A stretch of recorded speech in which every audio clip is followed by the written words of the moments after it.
ഇതിനകത്ത് അതിൻ്റെ പ്രിമൈസും അതിൻ്റെ കഥയും ഈ എല്ലാം ഒരു രസകരമായിട്ട് വന്നിട്ടുണ്ടെന്നാണ് വിശ്വസിക്കുന്നത്. പ്രേക്ഷകർ തിയേറ്ററിലേക്ക് വരിക നാളെ ബുധനാഴ്ചയാണ് ഡിജോ പറഞ്ഞത്. ബുധനാഴ്ച അങ്ങനെ പടങ്ങൾ റിലീസ് ചെയ്യാറില്ല, വേറെ പടങ്ങളുള്ളതുകൊണ്ട് നമ്മളൊന്ന് റിപ്പോർട്ട് ചെയ്തു. പിന്നെ മെയ് 1 എല്ലാം വെച്ചിട്ടാണ് നാളെ റിലീസ് ചെയ്യുന്നത്. എല്ലാവരെയും തിയേറ്ററിലേക്ക് ക്ഷണിക്കുന്നു. നിങ്ങളെല്ലാവരും തിയേറ്ററിൽ പോയി പടം കാണുക, സപ്പോർട്ട് ചെയ്യുക. Thank you.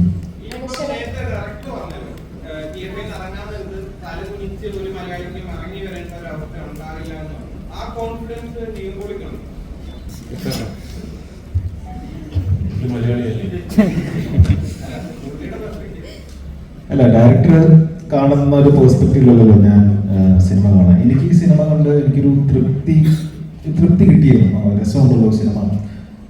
നമ്മൾ പറഞ്ഞതിനേക്കാളും ഭയങ്കര ഇൻട്രസ്റ്റിംഗ് ആയിട്ട് as A film maker camera work ആണെങ്കിലും എഴുത്താണെങ്കിലും എല്ലാം വളരെ രസകരമായിട്ട് ബ്ലെൻഡായിട്ട് വന്നിട്ടുണ്ട്. ഡിജോയുടെ സ്റ്റേറ്റ്മെന്റ് പോലെ തന്നെ ആവട്ടെ എന്ന് പ്രാർത്ഥിക്കുന്നു.